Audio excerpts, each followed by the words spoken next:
All right, everyone. UFC Kansas City was last night, and we're going to recap the entire card, starting with or we're actually going to start with the main event, go all the way down to the early prelims.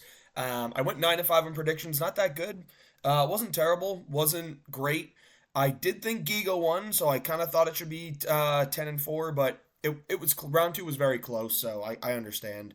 Um, Overall record is 109-51, so still a good overall record. 9-5 isn't bad. It's just I wanted better, but it is what it is. And I'm going to break down the whole card. Starting with the main event, Ian Garry versus Carlos Prates. Dude, the Ian Garry glaze needs to stop. He won the fight, yes, but the guy runs the whole time. And again, it's very skilled. Like, he gets off a lot of shots, he punches a lot, he stomps, low kicks, uses the high kicks a lot to kind of set up a lot of things to keep Carlos Prates' hand occupied. We'll talk about that in a second, but it's like he's beatable. He is very, very beatable. The way he talks is like, dude, it's like the Sean Strickland thing where Strickland talks like he's going to absolutely beat the shit out of you the entire fight. And then he teeps and jabs at you the whole time. But Ian Garry talks like he is the best fighter in the entire world, and he wins 48-47 decisions. Or he loses to Shavkat. Oh, he beat up Neil Magny. Prates knocked him out. Like, Ian Garry doesn't get finishes unless it's against lower level comp like the Daniel Rodriguez. And I'm not saying Daniel Rodriguez is low level comp, but he's not top 15. He'll never be. I'm appalled at this newfound fan base for Ian Garry. I honestly think it's people that just want to be looked at as hardcore. It's what it is. And those fans are the fucking worst in the sport. The ones that watch, but want to let you know that they watch by saying they like the guys that everybody hates. I fucking hate Ian Garry with every bone in my body. He's annoying. He's a cuck little bitch. He's disrespectful and yaps like crap. I like yapping in the lead up to fights, but he is outright disrespectful, which honestly is not the worst thing sometimes. It's good to yap for those fights. It's good to talk shit like that. But then when someone talks shit back, he plays victim. Bro's the definition of dishing it and cannot take it. He is. Talks shit about Neil Magny, tries to gaslight him into telling everyone, oh, he abuses his kids because he said he's going to beat Ian Garry like a son. Neil Magny's not a fucking domestic abuser, but that's what Ian Garry tried to paint him out to be, and then didn't even let him talk at the press conference to be like, dude, what the fuck are you talking about? Terrible human being. Then puts Jeff Neal's name on a t-shirt, or his mugshot on a t-shirt, starts selling it, calling him a criminal. Not a nice thing to do, but someone talks shit back to him, he's going to be upset. Like, Guru makes a whole fucking video about him being a cuck and his wife controlling his life, being a wag. And he's like, I'm threatening lawsuits. I'm going to threaten a lawsuit on you. I'm turning off the comments on my Instagram. You know, talking about me. Fuck you, Ian Garry. You're such a pussy-ass bitch. He won the fight, but he's such a bitch, dude. I'll never enjoy the way he fights. He's going back the whole time, jabbing, and it's good. Like, he is a very good fighter. That's what I need to say. He's very skilled. He's very talented. He's very technical. I still think he's due to get chinned soon. If Prates started letting his hand, that's the other thing we're going to talk about when we start breaking down the rounds of this fight, is Prates fumbling a finish in round 5. If he kept fucking ground and pounding, 2 more punches and an elbow, he has the finish. But, like, Ian Garry, he's never, like, I'm never going to enjoy his fights. I'm never going to like him as a human. I don't like this guy. I'm sick of being gaslit into thinking that this guy is like better than everybody else in the division. It's all these wannabe hardcore fans that watch the sport a lot, but are so insecure with themselves that they want to let you know that they watch the sport so much that they glaze Ian Garry to a whole nother level.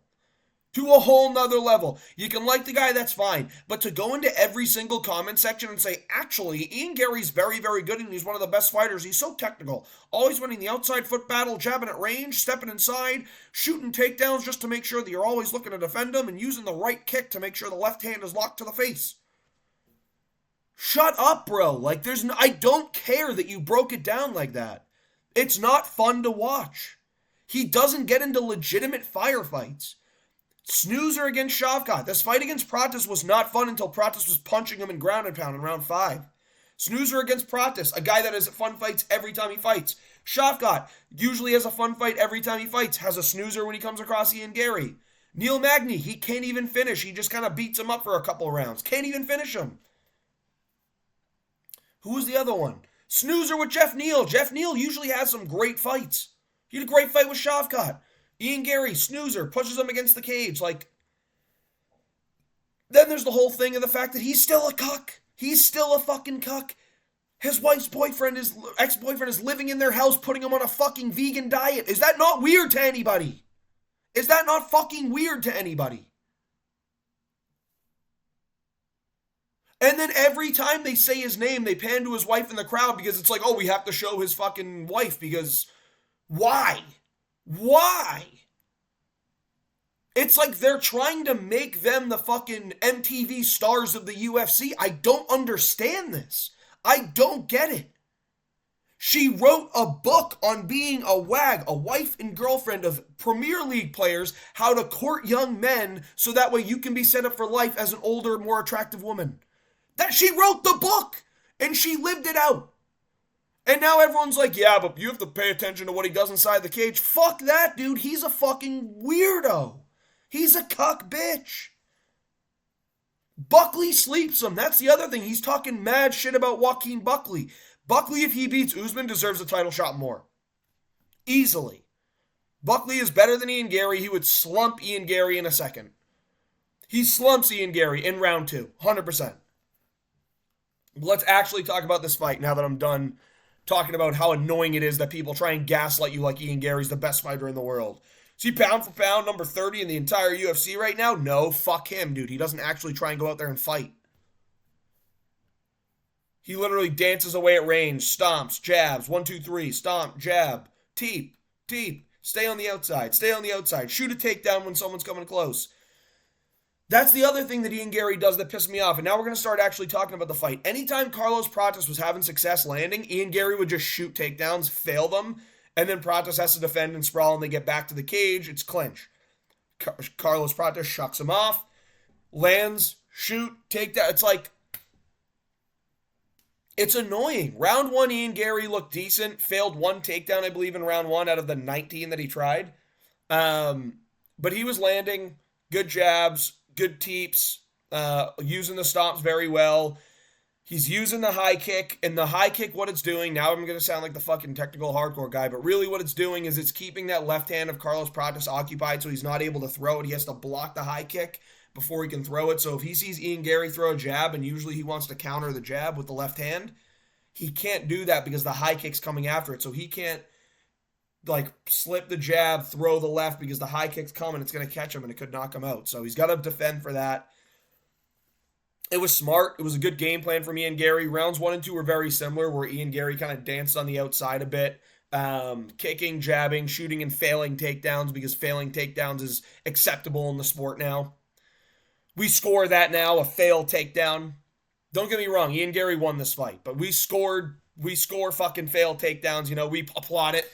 The technique of when he shoots, dude, fuck off. Stop trying to be smarter than everyone at this. It's a fucking fight. Stop acting like you fucking understand. It is a fucking fight. Go in there and fight. Instead of glazing failed takedowns and jabs on the outside the whole time. Now, I know this is rich coming from me after I fucking glazed Volk for his win over Lopez. But Volk actually bit down, stood in the pocket, started winging hooks, wobbled. He actually damaged Diego Lopez. He had moments where he was swinging those hooks, and he wobbled Diego Lopez like once in the first, twice in the second.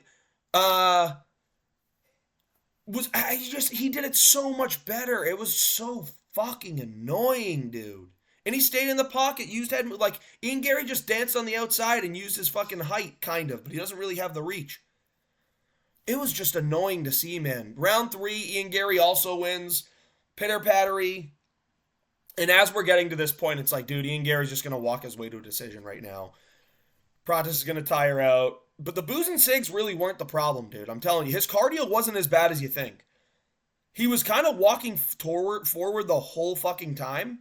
And he was just unable to get off. Like, he really just couldn't get off against Ian Garry. So The left hand was being occupied a lot, but once he started letting it go, he would land and he would hurt Garry. Even the fucking jabs that he would land would like pop Gary's head back. Every punch that was hitting Ian Garry's chin was actually popping his head back.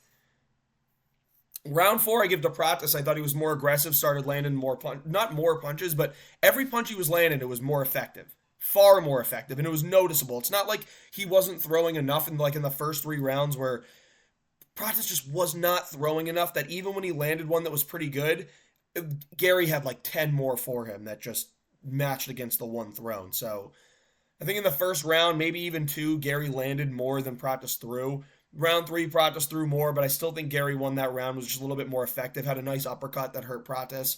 And then round 4, I thought Pratis won, starting to find his rhythm there in round 4. Don't know why it takes that long. We'll get to Michel Pereira in a second and his brilliant game plan that I think the commentary was totally incorrect on, by the way. I think Michel Pereira was scared. Just going to say that. I think he was nervous in there with Abus. I don't think that he was just lulling it until round 3. But it was... I don't know, man. Round 4, Pratis wins. Round 5, Pratis fumbles a finish in round 5. He has Garry hurt. He's beating his ass this round, especially the last 2.5 minutes, beating him up on the feet, landing good shots that are really they're popping Gary's head back. And actually, in round 4, I think he broke Ian Garry's nose. So there was that, where he's got a cut on his nose. He's gushing blood now a little bit. And then in round 5, Pratis kind of puts it on him. Forward, jab, 2. Garry fails a takedown. Carlos Pratis sprawls it, gets on top, starts landing great ground and pound. And Garry, doesn't go limp, but you can see he gets hit, and the hands don't come up to protect his face at this point. He's just kind of, taking a couple of punches, and you're like, oh my god, Pratis is going to get the late round 5 finish in fucking Fighting Nerd style. But no. He finds a way to let him back to the feet to finish him, try and finish him on the feet for the last 20 seconds, but doesn't actually throw the punch to do it. Maddening to me. It was maddening. I thought he had the finish locked up in round 5, but of course he didn't. Instead, he's just pounding away and lets him get back up. I'm not joking. When he has Garry grabbing onto his leg and he's landing those hammer fists, and then Garry goes to his back and he's landing those punches, he lands 2 more straight lefts, it's over. He lands 1 elbow where he gets into the guard, it's over. But he didn't do that. It was just a dumb fight IQ move, and it's something that I think he's going to learn from. He's going to get much better from, but this was your big moment, buddy. This was your big main event moment where you had a chance to have a spectacular round 5 finish against the guy that most people hate, but the fucking loudest people in the room always have to fucking glaze this guy. Crazy to me. It would have been a huge... If he finished Ian Cuckboy Garry, that would have been insane. He would have been ranked number 7, and we would have started to have some of those Pratis versus Leon Edwards matchups. We would have had the Pratis versus maybe Shavkat at some point. Pratis versus JDM at some point. Pratis versus Sean Brady, I think, would absolutely destroy Pratis. I think Sean Brady beats pretty much everyone, except for my boy JDM, right, guys? Probably, and Bilal, too. But, we would have Pratis have sick matchups. Buckley, maybe, at one point. Instead, we don't get that. We get fucking Ian Garry winning. So, good performance from Garry. He won those first 3 rounds. I thought Pratis won the second 2. But Ian Garry is getting a backup opponent spot at the pay-per-view for Bilal and JDM. I don't get why it's Garry. I think I would have much rather had Buckley for that. But Buckley wants to fight. He doesn't want to just be the backup. So, I kind of get it. I don't think they're going to need a backup. Ian Garry just took a bunch of damage, so even if he manages to go there and weigh in for that fight, it's in 2 weeks. He's not going to be ready to actually fight. He just took a bunch of damage versus Pratis. He's the backup opponent, but he just took a bunch of damage, so no matter who he faces, if he was to be the one to step in, I think he gets absolutely... I think Bilal actually chins him. Crazy to say. I think Bilal chins him, but... We're going to move on. Pratis fumbled the finish. Ian Garry won. Fucking cuck. Stop pretending like he's your favorite fighter, dude, just because you're daring to be different. You're not cool for that. Just stop being a fucking little alternative girl in high school, you fucking losers. Anyway, moving on. This was the fight that we all knew. Vintage Anthony Smith, as Guru says, man. What a vintage performance. Goes out there, gritty for the first minute, starts getting a little bit of adversity, and gets into his famous armadillo position where he just starts taking a beating, but he lion hearts it out by curling up into a ball. I'm not trying to be mean, dude. I got mad respect for Anthony Smith. Anyone that walks in the octagon, I got respect for. It's just kind of, I don't know, man. It's funny. It's like they're like, all right, your retirement fight, yeah, we'll make sure to give you a good montage, but you're not going to be looking good for it. You're going to fight Zhang Mingyang, who's on a fucking 11 fight first round knockout streak or something like that. The most dangerous guy at light heavyweight right now. Anthony Smith has some moments where he lands a couple of punches early, but then Zhang Mingyang lands an elbow that splits his forehead open, blood's gushing into the eye. Anthony Smith does end up using that as an excuse, and he copes and he goes, that's a guy 5 years ago that's beatable for me. Maybe it is, but like, I don't know if there was any version of Anthony Smith that fucking doesn't get smoked by this version of Zhang Mingyang. Zhang Mingyang's just going out there and putting people to sleep. It don't matter how old or young you are. He's going out there, going to war.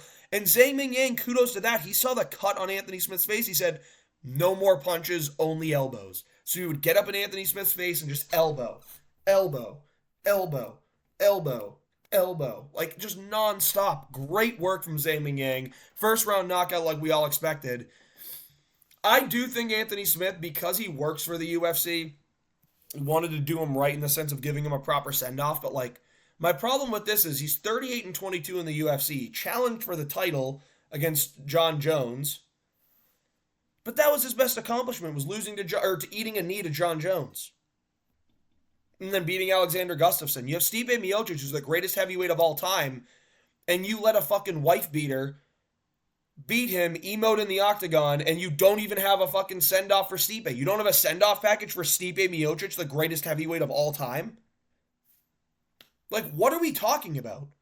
The disrespect to Stipe from the UFC is crazy, and the fact is, Dana, the reason he justified the John Jones versus Stipe fight is we got to do right by Stipe. He's a legend of the sport. But we're not going to give him a proper retirement send-off. Okay, you just wanted a free win for Jones. That's exactly what you wanted. So Anthony Smith versus Zhang Mingyang happened. Anthony Smith does his classic, tuck up into an armadillo position, take a beating. Everyone's complaining about back of the head shots. There were like two, but most of them weren't. Most of them were to the side of the ear. I think Felder was screaming back of the head shots because he's like, dude, I don't want to see Anthony Smith take so much damage, please. He took a lot of those shots to the back of the ear. Right here, which is not a back of the head shot. You're totally fine right there. There were two that went to the back of the head, but that's because like Anthony Smith's kind of like turn and give in the back of the head. So at that point, it's a little bit more difficult, but that's not the reason Anthony Smith lost. He got beat up. I mean, it was a vintage Anthony Smith performance. What can I tell you? Like, things started going south early, and he just went, his 2-on-1 grip wasn't as special this time, right? His 2-on-1 grip where he holds it there and he just takes his beating wasn't as good. He wasn't able to take the beating for that long. But he absolutely went right back to the bread and butter armadillo position where he got ground and pound finish. So, good win from Zhang Mingyang, retired for Anthony Smith. He's good on the desk, so I'm happy to see him be able to have that after the career. That's something important fighters need, is like something after the fighting career. But moving on, I thought this was an incorrect decision. I really did. Now, Giga has no ability to get back to his feet. I think Onama's grappling is good, but Giga's got to be better at getting back to the feet. Round one, Giga wins. Hurts David Onama really, really bad, but ends up getting taken down at the end of round one. Now, Giga wins that one clearly, though. He's outstriking on the feet, landing good kicks low, good middle, good high, throwing hands fast, ends up wobbling David Onama really bad in round one and hurts him. David Onama shoots, gets a takedown, does no damage. It's a clear round one to Giga Chikadze. I thought Giga won round two, if I'm going to be brutally honest. Why would I not be? Brutally honest, of course. I thought he was doing better on the feet. Onama was hanging in there at points on the feet, but I think Giga had a moment where he wobbled Onama again. So he wobbles him, hurts him. They're on the feet for the first, 3 minutes of this fight. First 2 minutes and 45 seconds of this fight, and Giga's winning those exchanges, getting the better of the exchanges, and if it was a lot more even than it really was, then I'd say, okay, Onama wins round two. But I didn't think on the feet it was that even. I saw fucking Giga wobble David Onama again in round 2.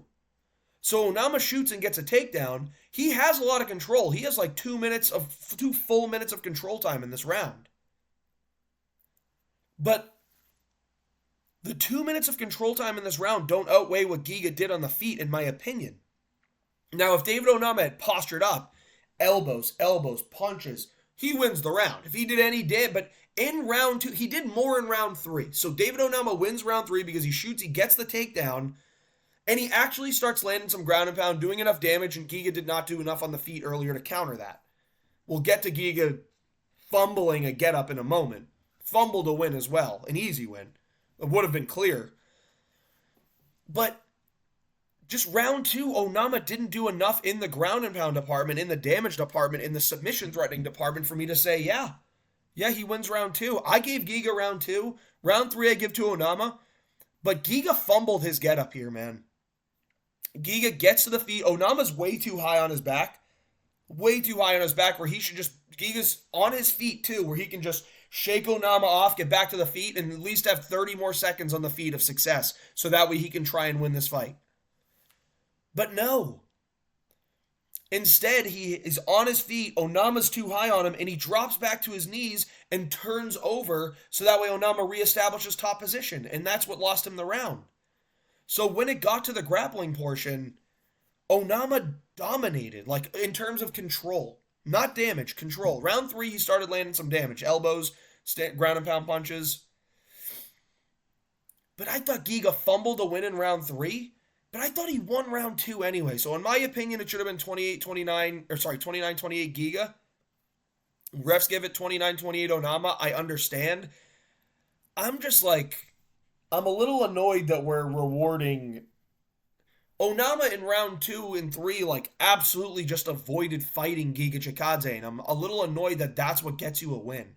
You can avoid a fight by going for a takedown, and you get a win off of it. So, I mean, Onama wins.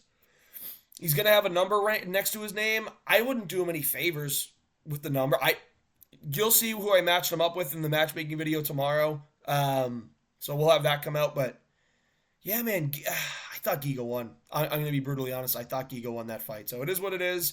We're going to move on to Michel Pereira versus Abus Magomedov. Cardio maxing in this fight. Absolute cardio clinic put on from these guys.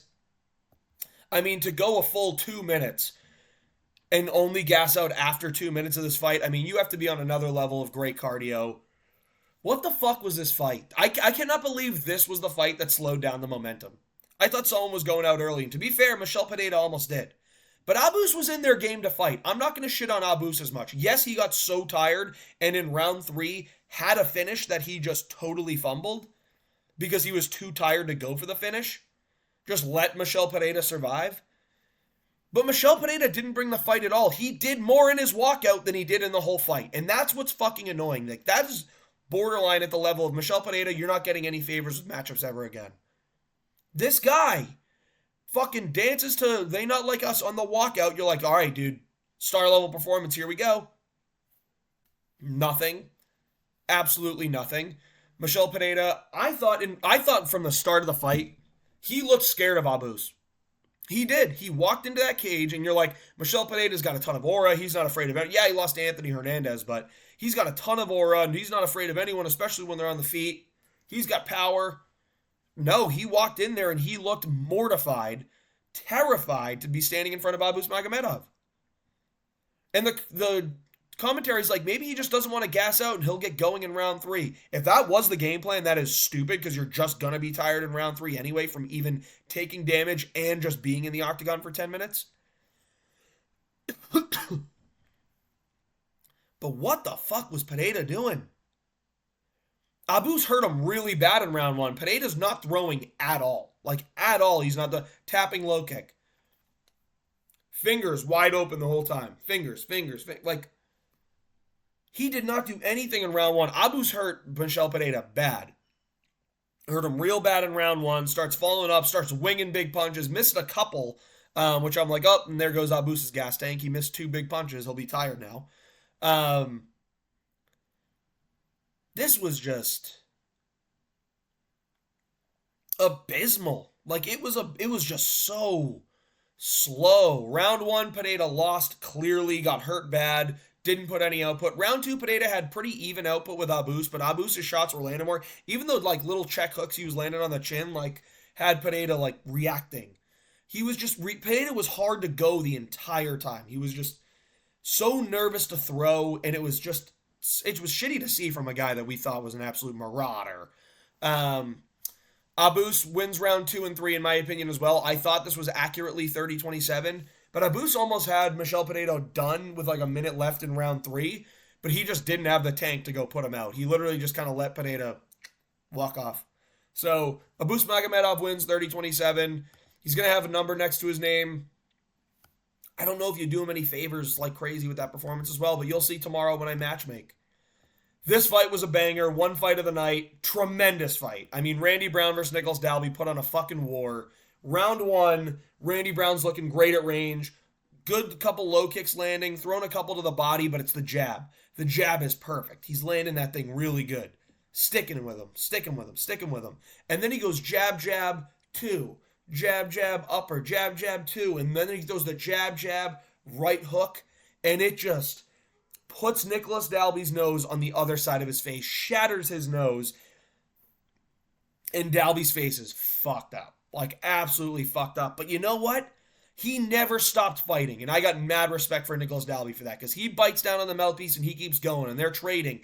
Nicholas Dalby, after getting his nose separated from the straight part of his face, gets a knockdown on Randy Brown and lands some ground and pound, gets good top position. What a round one was. A broken nose and then a knockdown from the other guy that has the broken nose. Insanely talented. Good performance. I mean, good round one. Really, really good round one. Round two, well, they're in the corner. Nicholas Dalby's team just resets his nose, gets it on perfectly. All the blood squirts out because it's now back in the right place. And Nicholas Dalby, like, oh, he can breathe more now. Like, let's see how this goes. Randy Brown's peppering the jab.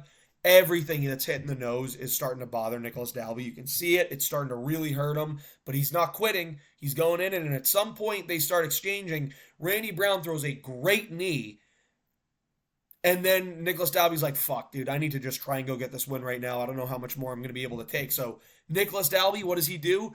Bites down on his mouthpiece, starts moving in, winging. Randy Brown starts winging. Kind of goes under and lands that Max Holloway, Justin Gaethje right hand over the top that just sleeps Nicholas Dalby. I think this is the second best knockout of the year, in my opinion. Insane KO. It's only behind Roofy. Roofy just had the cooler technique. Randy Brown had the moment of the KO, like the Max Holloway type moment. That was a sick fight, though. They got fight of the night, $50K each for their troubles. Randy Brown's legit as fuck, dude. He's really good. He arguably beat Brian Battle. Get this guy a ranked opponent. He deserves it. He's a tough guy in the division. He's a little chinny. I will say that. He's a little chinny, but like he's good. He's very, very good. Just how good is Jack Della Maddalena? Let me tell you guys that one now, because everyone's like, oh, dude, he went to a decision with Hafez and Holland. He finished Randy Brown, who I think's better than both of those guys. Hafez was also definitely on the juice. Holland lost clearly. I don't know why people think Holland actually won that fight, because they like to glaze Holland for no reason. But then at the same time, these guys will glaze Shafkat. Dude, you should have seen what he did to Wonder Boy and Ian Garry. JDM slumps both those guys, just saying. So, great performance from Randy Brown. Great fight overall. This was fight of the night. It was awesome. Moving on to Ikram Aleskarov versus Andre Muniz. Round one knockout for Ikram Aleskarov. He was just better. Now, Andre Muniz had moments where he was trying to strike. Ikram didn't go for any takedowns. When the commentary was damn sure that he was going to be shooting takedowns on Andre Muniz, I'm like, why? When you know you're better at striking than him. And Muniz actually has a great jiu-jitsu background. So I just don't know what commentary was thinking on that one. But this is a good performance from Aleskarov. Landing good kicks to the body, landing good kicks low, straight punches to the body, setting up the overhand, landing punches up top. And then at some point, Ikram Aleskarov lands a left hook that is not that powerful. It's a cheeky little check hook, and it wobbles and sits down Andre Muniz, and he ends up getting the ground and pound TKO finish. So great performance from Ikram Aleskarov. I do think he should get a ranked opponent. I kind of do. He's finishing everyone in the first round that's like outside these rankings, like Warley Alvarez, who Abu's took to a decision. Andre Muniz, who Brandon Allen submitted in round 3. Like, he got KO'd by Whitaker in round 1, yeah, but it's Whitaker, dude. There's levels to the game, as you know. I think Ikram deserves the ranked opponent. Let's just see what he can do. He's kind of old to this. Not kind of old, but like, he's 31, I think. Let's see what he can do in the rankings. If it doesn't work out, then you just have him keep fighting outside until he deserves to get back in. That's what you do. I think you give him a top 15 opponent. He wants top 10. I don't know that you just give him the Vettori fight because I think we need to see Vettori Allen. But Ikram, good first round win over Andre Muniz. We all kind of knew this was happening, though. Jimmy Flick versus Matt Schnell. This fight was kind of fun in rounds 2 and 3. Round 1, Matt Schnell did a good job of landing. I actually don't remember which rounds I gave to who, but I remember this being a clear 29-28 Schnell. Was it round 1? It was 1-1 after 2. And Schnell definitely won round 3, yeah. What the fuck did I give? I don't know. I don't remember exactly how it all... There was a lot of fun on this card, but this was like a lot of Matt Schnell being so much better on the feet. Jimmy Flick... Oh, no, Jimmy Flick, I think, won round 1, and then round 2 and 3 went to Schnell because Jimmy Flick was not doing damage in the grappling at that point. That's definitely what it was. Because in round 2 and 3, Matt Schnell would reverse positions, and he would land great elbows with the ground. But yes, it's round 2 that he split Jimmy Flick's head open with the elbow, and that's what gives him round 2, clearly, in my opinion. So, round 1, Jimmy Flick and Matt Schnell are going. Matt Schnell is too fast on the feet, timing the kicks with great counter shots, hitting Jimmy Flick, and then Jimmy Flick gets a takedown early, controls the position, threatens with submissions a couple of times, but doesn't really get anything, just really dominating position, wins round 1. Rounds 2 and 3, Jimmy Flick's going for takedowns, ends up getting them. Matt Schnell at points reverses position, lands great ground and pound, gets reversed by Jimmy Flick. He starts going for submissions. Matt Schnell starts going for a submission, reverses position, more ground and pound. Round 3, very, very similar. Round 2 is the round that Matt Schnell cut Jimmy Flick open. But round 3, I think Matt Schnell did his best ground and pound work. These guys jumping for guillotines is what loses them position in fights. Jimmy Flick was jumping for guillotines, would get on bottom position. Matt Schnell would jump for a guillotine, get on bottom position. You're like, oh my god. Scrambles were sick. The scrambles in this fight were sick.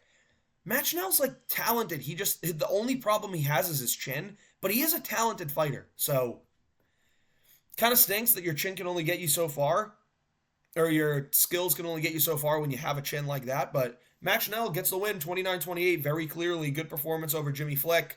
It was a fun one. The scrambles were really fun in this fight. Moving on. This fight was nuts, dude. Not this fight. This card was nuts. There were so many great fights. Like, the prelims were unbelievable. Evan Elder versus Gage Young put on a good fight. Evan Elder was just... He was just better than Gage Young in every facet, really. Like, he mixed in a couple of takedowns he couldn't really get, but he was showing them. Landing really good side kicks to the body, good low kicks. He was landing combinations that would finish with kicks very well. He'd go jab, side kick to the body. And then he'd go 1-2 hook, or he'd go hook, low kick, or 2-3 low kick, 2-3 low kick, and just... It was a good performance. Gage Young's pretty decent. It's just he drew a guy tonight in Evan Elder that I think is very, very talented, very underrated by a lot of people. Evan Elder's the real deal, dude. He's a very, very good fighter. Gage Young, he's got a spot in this sport, but took the fight on short notice. It kind of showed. Having trouble land with the hands a little bit. Lower percentage. Where Evan Elder was just... The kicks were there, man. The kicks were really, really good. He was doing more. Just doing more. And the shots were a little bit more powerful. But these guys were tough as nails. Both Kansas City guys. It was a good fight. Evan Elder just kind of beat him in every facet of the game in this one. But Gage Young, he's got a spot in the UFC, man. Moving on, Chris Gutierrez versus John Castaneda. I said that Chris Gutierrez was going to win a split via... Chris Gutierrez was going to win a split decision in a very Chris Gutierrez fashion. Very leg kick, very close. That people are going to go back and forth on. It's exactly what he did. Now, he was going to lose the first round, but he got a knockdown, and that won him the round. Round 2, I think he won with the low kicks, just doing a little bit more. John Castaneda kind of got frozen, like I said. That's the thing with Castaneda is he gets a little frozen in there and doesn't throw enough volume to really win those fights. Round 3, I thought Castaneda won, just implementing more grappling and landing some good ground and pound with that. So Chris Gutierrez wins a 29-28 split decision, just like I thought. He got a knockdown, which is crazy. He never does that, but yeah, that went exactly how I thought.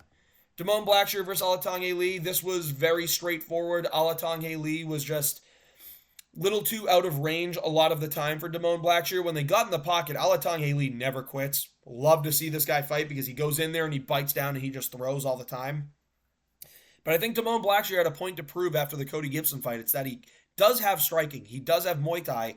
It was just a good 30-27 Muay Thai display for Damone Blackshear for me. It was great kicks, great punches, and it was very measured. He wasn't extending really long combinations. His longest combination I think he had was just 3 punches, or 2 punches and a kick.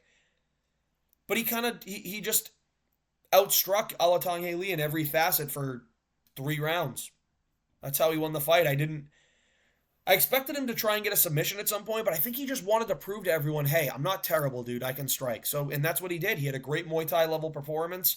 Alatong Lee's tough, man. He bites down to the mouthpiece and he goes for it, so I got to give him credit for that. But yeah, I mean, Alatong Lee's got good boxing and good power, and I was nervous that at points Damone Blackshear could get put out, but he didn't. Great work from Damone Blackshear, 30-27 decision. Ooh. Malcom Wellmaker is a fucking monster. This guy's counter hooks are insane, and he flatlined Cameron Saimon. I knew this was a possibility, but I thought Cameron Saimon would be able to drown him. I'm a huge Malcom Wellmaker fan. The way that all you guys felt about Payton Talbott, when you started to see, because for some reason MMA fans are now like partially gay. When you see a guy paint his nails like that with a zesty ass haircut and the way he talks and the way, for some reason people love Payton Talbott because of that. Nah, dude. This is the guy. Malcom Wellmaker's who everyone thinks Payton Talbott is. Malcom Wellmaker is the guy that Payton Talbott wants to be. That's the guy that I'm a fan. That's the guy I'm glazing. All right, dude. Malcom Wellmaker's getting the sandbox glaze, dude. I'm telling you right now.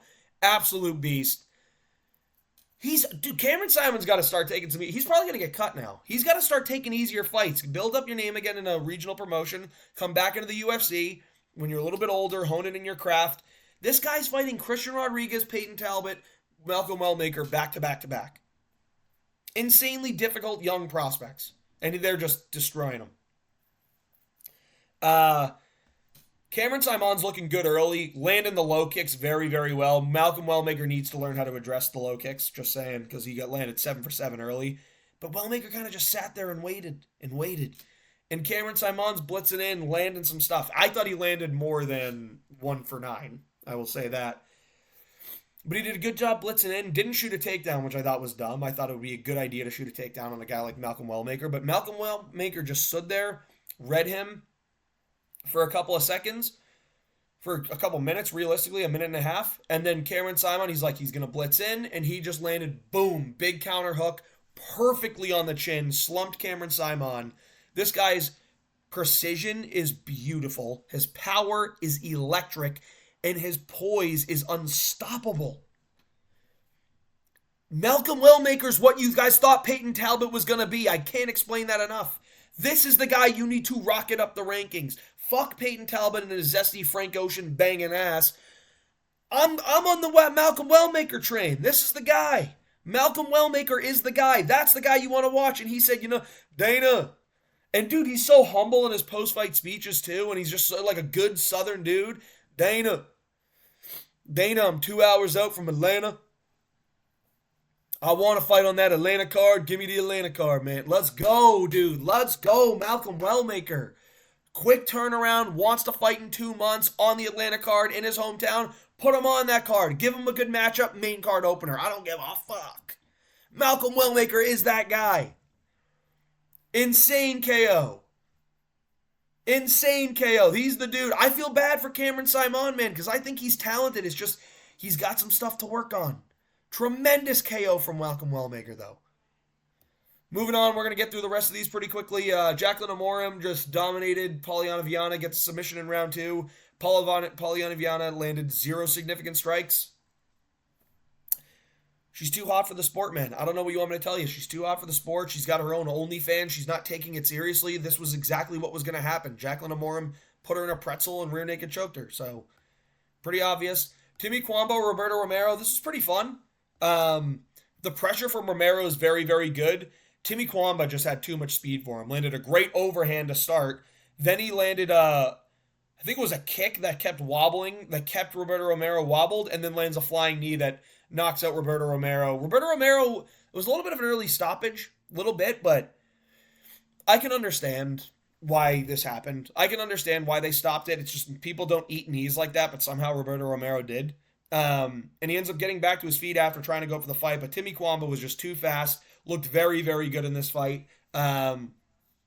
Yeah, this is the best performance from Timmy Kwamba that we've seen so far, so maybe he can be something here. I like Roberto Romero. He just kind of got caught. Moving on, Chelsea Chandler versus Jocelyn Edwards. I told you guys this was going to happen. A lot of people bet Jocelyn Edwards by 29-28 decisions. No, Chelsea Chandler doesn't like to fight, and Jocelyn Edwards is very, very good. Very, very. I think I saw the gloves come off for Chelsea Chandler. They did. Yeah, you're not getting a little retirement speech for going 6-4, little bro, okay? Jocelyn Edwards looked good. She's got power. She's solid, dude. Like, she is solid. She's going to be ranked, and she's athletic. So, Jocelyn Edwards, good win. Hope you enjoyed the video. If you did, please like and subscribe. Everyone needs to stop glazing Ian Garry. I'm going to say that right now. Stop fucking glazing Ian Garry and start glazing Malcom Wellmaker, baby.